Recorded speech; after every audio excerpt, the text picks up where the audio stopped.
started with my carne asada fries, I am going to marinate around 1 pound of beef skirt. This is inside beef skirt. And what I'm doing now is removing that chewy, tough membrane that's on the underside of this meat. You want to make sure you remove that because it's really not fun to chew. Okay, so what I'm going to do now is just score the exterior of this meat. This is a tip from one of my viewers on my beef fajitas video. I'll link that below. They said to do this because it will give you a nice char when you grill it or when you cook it. I'm going to be cooking this on my stovetop on my little griddle, but I think it's a great idea, so I'm going to go ahead and do that, and it really does give it a lovely char.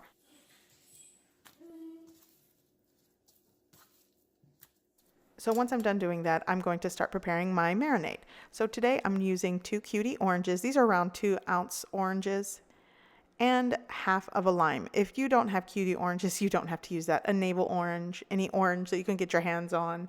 I'm just using what I have. I have tons of these and I don't want them going bad. I'm also going to use 1 teaspoon of a brisket rub, or this is a meat rub that I like to use. It's CHUPACABRA rub. I will link their website if you're interested. If not, you can use a teaspoon of salt or a teaspoon of all seasoning. I'm also going to be using a half teaspoon of granulated onion powder and a half teaspoon of granulated garlic powder and around 2 teaspoons of Maggi sauce. And if you don't have Maggi, you could also use soy sauce. I like to use soy sauce if I don't have Maggi. But you can definitely use the sauce of your choice. So I'm going to squeeze out the contents of the lime and the oranges and basically mix everything in this measuring cup.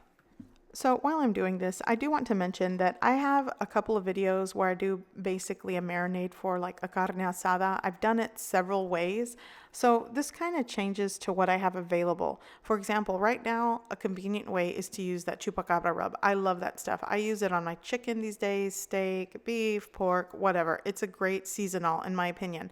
But obviously, depending on where you live or if you even want to try it, you're going to use what you have. So you probably could just substitute any rub with the homemade rub of your own. Again, in my beef fajita video, I make a really good marinade with different seasonings and spices that might be more available to you than an actual store-bought rub. So again, I will link that below. Okay, so now that I've made my marinade, I'm going to give it a mix and pour it all over my meat. And I don't know if you saw that. It's probably right around somewhere between 1/4 cup and 1/3 cup of marinade, and that's just enough for this amount of meat. And I have it in a glass container. I'm going to make sure everything is coated and mixed. And then I am going to allow this to marinate for at least 2 hours. If you're in a rush, maybe you can get away with an hour because this is a thin piece of meat. But, you know, overnight is always for best results. But again, if you're pressed for time, maybe an hour or 2 will work. Okay, so after my meat has marinated, I actually let mine marinate for 2 hours. I'm preheating my griddle. And I'm just going to brush it with oil. And if you're doing this on the stovetop and you're using a cast iron skillet or a griddle, you want to make sure you brush it with oil because eventually these natural sugars in the juices will start to burn. So that'll help for later. So my griddle is well heated. I have it on the highest heat. It's on the highest setting. And now I am going to cook and sear this on each side for 3 to 4 minutes. It actually is going to depend on how high you're cooking this and how long you want to cook this. If you want something like medium rare, you know, you might not cook it as long on each side. And I'm not really going for medium rare at this point. There might be some pink in the center when I'm done, but I do want this to be cooked at least medium. We are not big on medium rare these days. I'm really not going to eat any of this, and we kind of like to make sure it's well cooked. But again, if you are a stickler for medium rare meat, be sure to adjust the cook time. And as you can see, I have good charring on this meat and it smells fantastic. So this took all of somewhere between 7 to 8 minutes when everything was said and done. And I am going to now set this aside and let it rest for at least 15 minutes. You want to make sure that when you cut into it, it's well rested because then all the juices will just come out of the meat and you'll end up with some dry carne asada. So I'm going to let this rest covered, and you can see my griddle is a hot mess. That's why I put oil on it, by the way. Okay, so now I'm going to start working on my avocado salsa. Here I have 2.5 large Hass avocados, some fresh cilantro, 1 jalapeno, and if you really want some heat, use some serrano peppers. And I'm going to use 1/4 of a small to medium onion. I really didn't weigh or measure these ingredients. I suggest you kind of find the happy ratio that you like. I'm also going to be using just water to thin it out. I really am going for that taqueria style, and to season or salt, I'm just using salt. So one of my favorite places to eat when I'm in San Diego is this cafe in downtown Chula Vista called Don Pedros, and I love their carne asada fries there. And they're so simple. They're not fancy, but they're so tasty. And they serve it with this bright green avocado salsa. So I asked one time one of the people that work there, and of course they're not going to give me the exact recipe, but they did say that one of the tricks to getting the bright green in the salsa is that they don't roast or char or boil any of the onion or the jalapeno. Because if you do char or roast the jalapeno, it definitely gives it good flavor, but it's going to change the color. And I really wanted to taste it like I taste it at the taqueria. And she did say that was the secret to the bright green sauce.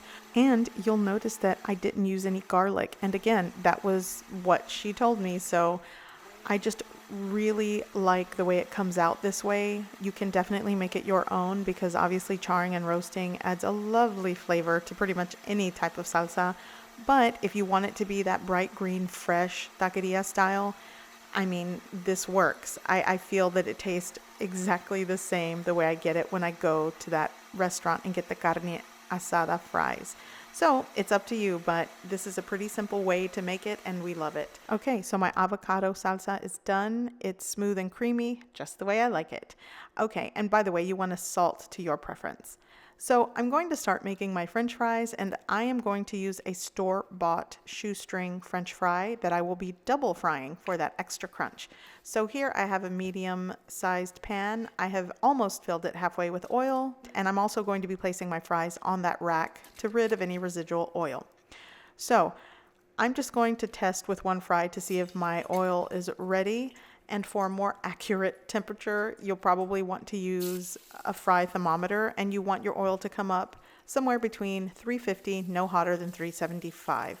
So I'm going to do this in batches as to not overcrowd the pan, and I'm going to let the French fries cook for around 2 to 3 minutes, and then I'm going to remove them and then let the oil come back up to temperature and then double fry them. And for the second fry, I'm going to fry them for another 2 to 3 minutes or until they start floating and they get that golden brown color. So once my double fry is done, I'm going to remove them and then place them on the rack. And at this point, you can salt them or season them to your preference. I find the store-bought ones already kind of salty, so I don't really add extra salt. But at this point, I am ready to assemble my carne asada fries. But first, let's start chopping up our meat.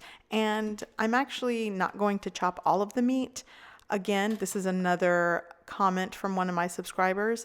You don't want to chop all of the meat if you're not going to use it because it kind of prevents the meat you're not using from drying out. And you will notice that as I'm cutting it, there is just a tinge of pink in the center.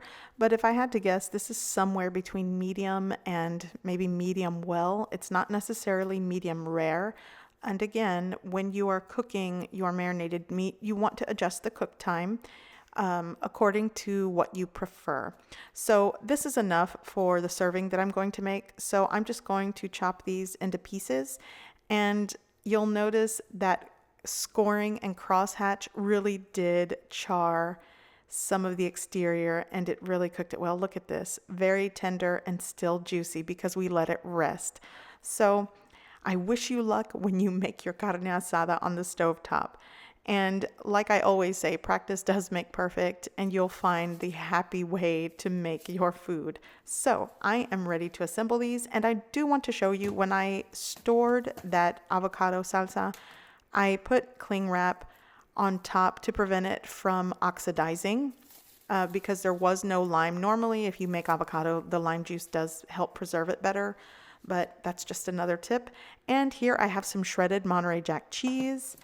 And I will also be using some Cotija cheese. And if you don't have Cotija cheese, you can definitely use some Parmesan cheese. I'm just trying to mimic what I get at the taquerias. So I'm going to go ahead and place these fries right on this tray. And you'll notice I'm using a tray, right? So get this. A lot of you guys have left comments and messages that you would like to see me eat the food that I make. And I get that because you want to, you want to see that perfect bite. Well, these days I'm not eating high carbs. I'm on the road, slowly by the way, to getting myself in better shape. But my husband loves to eat, and we have started him an eating channel, and it's no talking, it's just eating. So for those of you that want to see him wolf down these fries, I will link his channel below and you can see how he enjoys the food that I make. So if that's something that interests you, definitely check out his channel, subscribe, watch it, share, all that good stuff. We definitely appreciate the support. So I added the cheese on top of the hot fries, the avocado salsa. Now I'm adding some Mexican crema, which is the table cream. You could also use sour cream, and some of this carne asada, and a little more of the avocado salsa. I'm trying to get it picture perfect, by the way. You definitely want to serve this to your preference and how you like it. And I'm just going to finish it off with that cotija cheese.